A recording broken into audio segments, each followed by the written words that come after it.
నమస్తే, welcome to our channel. నేను కుప్ప పద్మిని. ప్రస్తుతంతో పాటు ప్రముఖ ఆధ్యాత్మికవేత్త, ప్రముఖ న్యూమరాలజిస్ట్ లక్ష్మీ నరసింహస్వామి ఉపాసకురాలు శ్రీమతి స్రవంతి గారు మనతో పాటు ఉన్నారు. మాట్లాడదాం. నమస్తే అక్క. నమస్తే పద్మిని. అక్క, ముందుగా మీకు మహాశివరాత్రి శుభాకాంక్షలు అక్క. మీ అందరికీ కూడా సదాశివుడి కృప మనందరిపైన ఉండాలని చెప్పి కోరుకుంటున్నాను. ఖచ్చితంగా ఉండాలి. లింగ రూపం ధరించినటువంటి రోజుగా పరిగణిస్తారు మాఘ మాసంలో వచ్చేటటువంటి ఈ మాస శివరాత్రి, మహాశివరాత్రి. అద్భుతమైనటువంటి మహాశివరాత్రి ప్రతి ఒక్కరూ కూడా, ప్రపంచంలో ఉన్నటువంటి వాళ్ళందరూ కూడా, మన సనాతన ధర్మంలో ఉన్న వాళ్ళు, హైందవులందరూ కూడా వైభవోపేతంగా జరుపుకునేటటువంటి పండగ.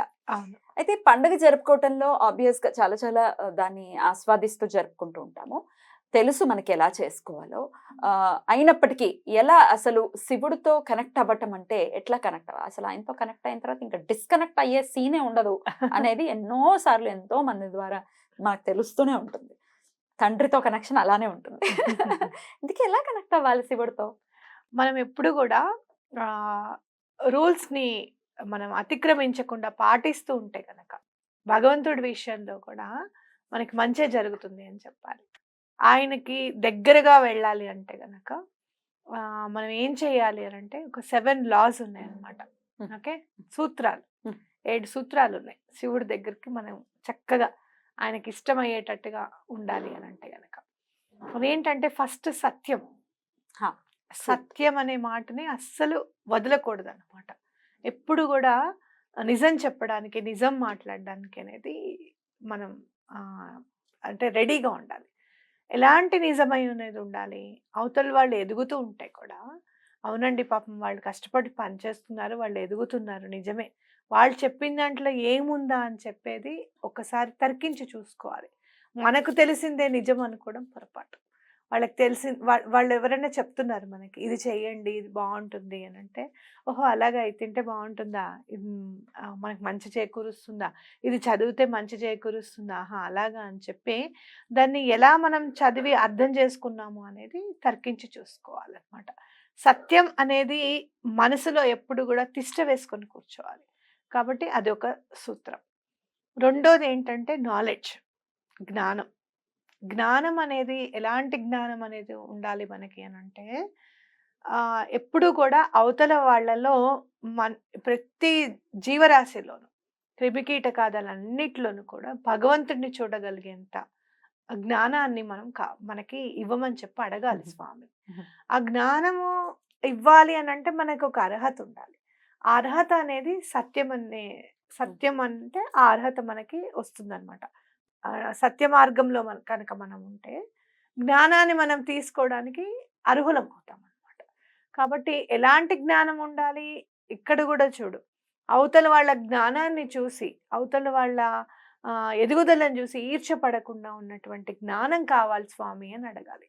ఇప్పుడు రావణాసురుడు ఉన్నాడు, జ్ఞానం విపరీతమైనగా సమర్పించాడు. అలాగే ఈశ్వరుడే ఆత్మలింగం కూడా ఇవ్వడానికి ఇచ్చేంత భక్తుడు. మరి సీతమ్మవారి విషయంలో ఆ జ్ఞానాన్ని ఉపయోగించాడా? లేదు. అంటే నువ్వు జ్ఞానం ఇవ్వడమే కాదు, జ్ఞానం ఉండడమే కాదు, అది ఏ టైంలో ఎలా ఉపయోగించాలి అనేది కూడా స్ఫురణకి తెలియజేసే విధమైన జ్ఞానాన్ని మనకు కావాలి అని చెప్పి ఈశ్వరుడిని మనం కోరుకోవాలన్నమాట. అలాంటి జ్ఞానం మనం కోరుకున్నప్పుడు తప్పకుండా ఈశ్వరుడికి మనం దగ్గర అవుతాము అని చెప్పుకోవచ్చు. అలానే మూడోది ఏంటి అంటే ఇల్యూజన్ అని చెప్తారు. అంటే ఏంటి, ప్రతి దానికి కూడా మాయ.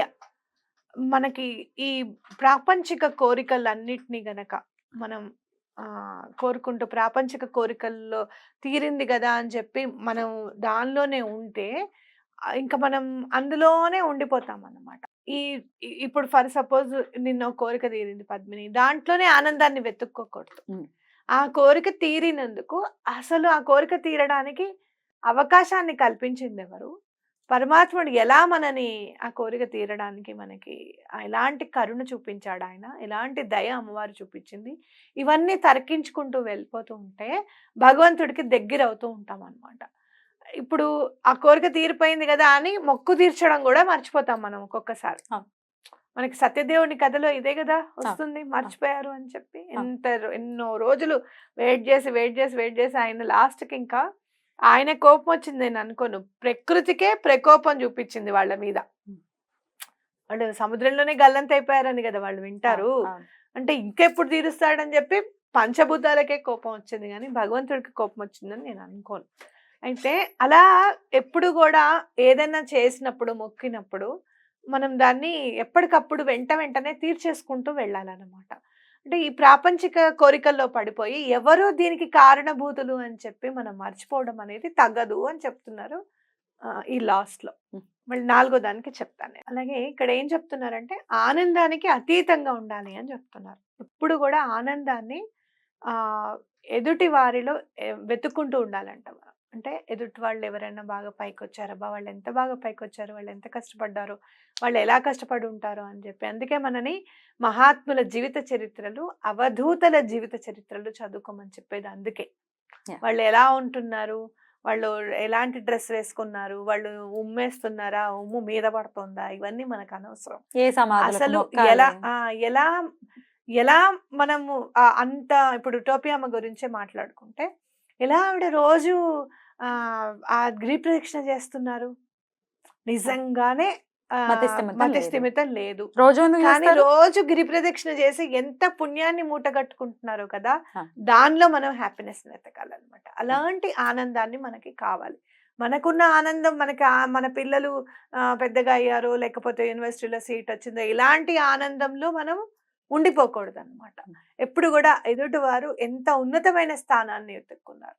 ఇప్పుడు బాబా గారు ఉన్నారు, అసలు ఆ రోజుల్లో మత సామరస్యాన్ని ఎలా స్థాపించగలిగారు. మళ్ళీ అనేది ప్రత్యేకించి అదేంటి బ్రిటిషర్స్ మీద ఫైట్ చేయాల్సిన అవసరం లేదు. వాళ్ళు డివైడ్ అండ్ రూల్ చేస్తుంటే అందరినీ కలగలిపి ఒక తాటి మీద తీసుకొచ్చారు. తీసుకొచ్చారు. ఆయన బ్రిటిషర్ కూడా ఫోటో తీసుకోవడానికి అని చెప్పి వస్తే, ఫోటో తీస్తే ఏం రాలేదట. ఆయన అనుమతి లేకుండా ఫోటో తీస్తే ఫోటోలో ఏం పడలేదట. ఆశ్చర్యపోయారంట ఇదేంటి అని చెప్పి. అలాగే 3 రోజులు 3 రోజులు అలా బాడీ ఉండిపోతుంది.